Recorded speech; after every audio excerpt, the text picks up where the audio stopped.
dhibaatadan hadda laga hadlayo oo ah isbeddelka cimilada waxaana sabab u ah baa la yiri qiiqa faraha badan ee kor u baxaya samada u baxaya abaartu waxay ahayd abaar aad u baahsan tirakoobyadu estimation bay noqon karaan waxyaabo taqriibi oo soo dhaweynay noqon karaan ma shan tiir oo aan oran karno waxay saameynayaan ama ay xadidayaan bulshada inay maxaa la yiraahdaa ay adkaysi u yeelato isbeddelka cimiladu dhibaatooyinka ay keentay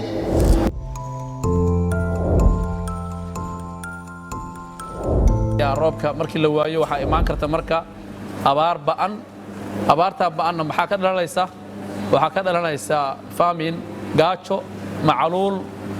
ama majaaca waxa loo yaqaan ba ka dhalanaysa waxaan markaa soo qaadanaynaa haddii alla idmo tusaalayaal kooban oo taariikhda Soomaalida xilliyada abaaruhu soo bilowdeen طبعا magacyo badan bay leeyihiin Soomaalidu u yaqaanaan waxaan filayaa waxa ugu caansan abaarta la yiraahdo daba dheer 1974 waxa ka horeysay abaarta baastooley baa la oran jiray 1964 bay dhacday iyadu waxa ka sii horeysay abaarta August oo 1970 kii dhacday markii dagaalkii koowaad uu soo gabagaboobay abaar ba'an baa dhacday abaartaas waxa qayb ka ahayd iyadana oo dadka xaaladooda sii xumaysay socodka caalamka markaa taagnaa doonyaho yaraa marka abaar aad u baan baa dhacday Soomaalidana ama geeska Afrikana meelaha ugu nugul caalamka ku jira markay abaaraha timaado oo bulshooyinka iyo mujtamacaadka geeska Afrika degan waa bulshooyin nugul aan u diyaarsanayn inay la falgalaan waxyaabaha disasterska ah ee ka dhaca deegaamadooda disasterskaas ha noqdaan kuwa man-made oo bini'aadamka uu sameeyay sida dagaalada markay dhacaan oo kale ama kuwa natural disasters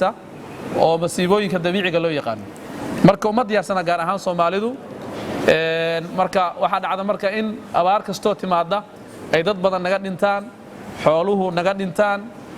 deegaankeenu uu ku dhaco muxuu ahaayay abaar iyo tasaxur badan ama desertification badan u dhaco marka abaarahaas markii way isxigeen badanaa 10 sano oo kale baa u dhaxeeyay abaartii 64 markay dhacday waxa ku xigtay abaartii daba dheer 1974 laakiin dawlad xoog badan oo military baa joogtay dawladda kacaanka oo iyadu si fiican runtii waxa way ula falgashay ogana hortagtay khasaaro badan oo dhici lahayd waxa ugu darneed abaarta waaga dhacday goboladii dhexe iyo kuwii waqooyi oo dadka waa la qaaday waxa loo raray wabiyada la geeyay Juba iyo Shabeelle Jajuuma muxuu ahaayay area-daas aad loo geeyay meelo kale muxuu ahaayay kala duwan oo ku yaalay muxuu ahaayay wabiyadii Jubbooyinka Shabeellada ama Jubbada hoose Jubbada dhexe Shabeellooyinka hoose Shabeellooyinka dhexe baa dadkii la geeyay runtii aad bay ugu badbaadeen Jajuuma Sablaale meelaha la xasuusta weeye oo dadka la geeyay abaartaas waxa ku xigtay abaartii 1992 oo markaas oo Soomaaliya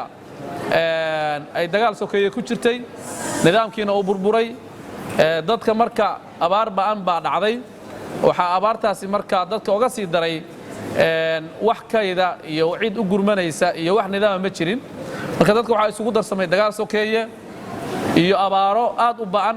waxa ku dhintay dad ka badan 300,000 oo qof baa ku dhintay in lagu qiyaasay dad ka badan waxaas marka waxa ka dhalatay marka caalamka marka inuu arinta uu ka shiro Mareykanka iyo dawladihii marka qaramada midoobay waxay soo saareen go'aan ah in Soomaaliya loo soo diro ciidamo kala duwan oo caalami ah si ay u soo celiyaan nidaamkii iyo systemkii marka waatii marka UNSOM ay timid 93gii iyadana waxay ahayd marka marxalad kale oo aad u foolxun oo abaar badan iyo colaad badan dadku ay isugu darsameen gaar ahaan goboladii dhexe iyo kuwii koonfureed ba ugu badnaa waxa ku soo xigtay abaartii 2011 iyadana dabcan waxay ahayd sabab ka dhalatay xilli roobaadyo soo daahay bay ahayd iyadana abaar aad u badan baa dhacday waxa iyadana markaasi sidoo kale goboladii aad ku saameeyeen waxay ahayd goboladii dhexe iyo kuwa koonfurta waxa ku dhintay dad lagu qiyaaso 260 wax ka badan sida ay sheegaan tirakoobyada hay'adahan caalamiga ah ee hadda Soomaaliya ka howlgala tirakoobyada aan sheegno waxa laga dadka qaarkiis inay dhahaan waa number aad u badan laakiin abaartu waxay ahayd abaar aad u baahsan tirakoobyadu estimation bay noqon karaan waxyaabo taqriibi oo soo dhaweynaya noqon karaan laakiin ma jiro system ama early warning system Soomaaliya ka jira ama hay'ado istatistikiisa oo xoog badan hadda dawladdu samaysay markasta hay'adaha caalamiga ah iyo kuwa local NGOs-ka iyo bulshooyinka iyo civil society-ga iska kaashada inay soo aruuriyaan xogaha la xiriira khasaarooyinka abaaraha ka dhashay laakiin adigu 2011kii waxaa lagu qiyaasay iyadana sidoo kale 260 wax ku dhow dad inay dhinteen طبعا ka sheekeeymayno dhibaatooyinka kale ee xoolaha soo gaaray ee deegaanka soo gaaray iyagu wax la soo tiri koobi kara ma iyadana waxa ka dhashay caalamka indhiis inay Soomaaliya mar labaad ay muxuu u soo jeesto oo dawlado badan baa yimid faragelin badan baa la sameeyay laakiin arimahaas oo dhan wali saamaynta abaartu ay dadka Soomaalida ku haysay waxba kama aysan qaban waxa ku xigtay abaartii 2017 oo iyaduna runtii waxa way khasaaro badan oo nafeed ma dhicin laakiin dadku aad bay u qaxeen ilaa 500,000 population lagu qiyaasay ayaa barakacay oo deegaamadooda ka soo guuray abaaraha ka sheekeynana mar kasta abaar ay dhacdo dadka reer guuraaga ah iyo xoolo dhaqatada iyo waxa ka wada iyo beeralayda waxay ka soo kacayaan oo ka soo guurayaan meelaha asalka ah oo dalka waxa weeye khayraadkiisii yaalay oo isla markaasna waxa weeye resource-ga dalku ku tirsanaa u ahaa dibna uma laabtaan dadka barakacayaasha arkaysaan oo magaalooyinka buuxa dadka muxuu ahaayay tuulooyinka hadda dhisanaya dadka magaalooyinka ku soo cararaya intaasba waa dadkii awoodda iyo muruqa Soomaalida ahaa oo la rabay ay ahayd in lagu hayo meelahooda oo dib loogu celiyo laakiin nasiib darro dadka wali waa soo gurmayaan maanta aan joogno 2021 waxaa soo daahday xilli roobaadkii deertan sugaynay waxaa la sheegayaa Puntland tirakoobka ay hay'adda maareynta masiibooyinka hadma ilaa 12,000 ilaa muxuu ahaayay qof ayaa waxay u soo hayaameen gobolka Bari iyo Sanaag tirakoobkii ugu dambeeyay oo la soo sameeyay 23 bishii November arimahaas oo dhan marka abaaraha soo noqonaya waa abaaro runtii u baahan marka inaan iska weydiino maadaama ardaydii aan nahay aqoonyahanka aan nahay oo su'aal baa imaanayso sidee abaartan soo noqonaysa aan uga gaashaamana mustaqbalkana ubadkeena uga badbaadinaa oo anaga nafteena uga badbaadinaa laana abaartan miiga ka dhacaysa waxay soo galaysaa magaalooyinka waxay qayb ka tahay sicir barriyadan iyo maciishadan qaaliyooday iyo nolosha adkaanaysa iyo magaalooyinka oo kooban oo population badan isugu imaanayaan waxa soo dhan waxay saameyn ku yeelanaysaa marka nolosheena iyo nafteena ku yeelanaysaa see uga hortagi karnaa marka waxa طبعا in badan baa laga sheekeeyaa sida qaabka looga hortagi karo warta waxa la rabaa in la ogaado cid banaanka kaaga timid inaysan adiga waxa weeye sida aad u noolaan lahayd iyo sida aad rabtid oo aad noqon lahayd inaysan waxa weeye haddii xataa ka caawiso laakiin adiga la rabaa inaad go'aan ka qaadato saad u noolaan lahayd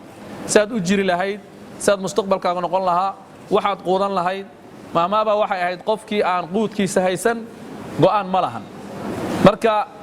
waxa la rabaa marka horta Soomaalida inay muujiso Soomaaliya muxuu ahay social solidarity oo isku tashi bulshada inay samayso oo maadaama xoolihi anagu aan leenahay oo xoolaha naga baqtinay aan xoolaheena yihiin bulshadeena ay tahay deegaanka ku dhacaya tasaxurka iyo muxuu ahaayay iyo dhirta la gubayo iyo muxuu ahaayay tasaxurkan badan oo dhacaya desertification-ka waa dalkeena weeye saddeed marka caawinta hay'aduhu sameynayaan waa wax markii la qiyaaso noqon kara wax aad u yar waxaan garanayaa 2012 waxaan ka shaqeynaa abaaraha waxaan ku rafaadnay gobolka Bari kaliya lacag badan baa la geliyay biyo dhaan badan baan sameynay raashin badan baa la keenay ilaa 35,000 oo qoys baa markii raashin la soo saaray haddana dadku waxaad moodaa inaan waxba gaarin ilaahay subxaanahu wa ta'aala hogol yara oo uu ku shubay meesha la yiraahdo Bandarbayla ayaa waxay ku filnaatay dadkii reer miyiga ahaa oo ilaa waqooyi ka yimid ilaahay subxaanahu wa ta'aala marka adoomadiisa rasaaqa marka hadduu rasaaqana waxa la rabaa marka in dhulkii la ilaashado oo biyaha roobka tirada badan oo da'aya loo sameeyo wax loo yaqaan water catchments loo sameeyo dams waxa weeye la ilaaliyo dhirta oo aan la gubin haddii Soomaalidu marka ay sidaas samayso ay ka faa'iideysato ciidu waa guurtaayo ciida guuraysa oo biyaha raacayso wabiyada togaga raacaysa in la ilaaliyo oo meesheeda lagu hayo oo ciidii fertilizer-ka ahayd dhir lagu beero oo dadku marka ay wax tabcadaan xoolalayda iyo dadka xoolaha ka baaba'een waxa weeye in loo xoolo gooyo oo waxa weeye restocking loogu sameeyo haddii arrimahaas la sameeyo Soomaalidu marka waa ka badbaadaysaa runtii mawduuca aad buu u dheeraa waxaan jeclahay insha Allah tacaala inaan jaamacadda aan dhigo oo ardaydu marka ay ka faa'iideysato qaybaha kale iyo talooyin kale aan soo jeediyay waxa kaloo kamid ah maamulada ama gaar ahaan maadaama Puntland aan joogno in hay'adda maareynta masiibooyinka iyo hay'adda loo yaqaano social welfare-ka hay'adahaas in la xoojiyo isla markaana miisaaniyad ku filan la siiyo si early warning system-ka muxuu ahaayay uu noqdo mid effective ah isla markaana looga gaashaanto abaaraha soo socda iyo masiibooyinka dhacaya hadday dhacaanna waxa weeye in la helo marka system waxa weeye si fiican u hawlgala oo hufan oo dadka muxuu ahaayay sida wax loo gaarsiin karo si wanaagsan uga shaqeeya la xisaabtami kara hay'adaha ilaalin kara waxa loo yaqaan overlapping-ka in meel gaara raashinka ama mucaawanaadka lagu cilciliyo ka ilaaliyo oo si waxa weeye siman ugu qaybiya reer miyiga ama dadka dibadda u soo gaadhay arrimahaas oo dhan waxaan isleeyahay waa arrimo muhiim u ah mustaqbalka sidii aan uga gaashaaman lahayn inay abaaraha soo noqdaan insha Allah tacaala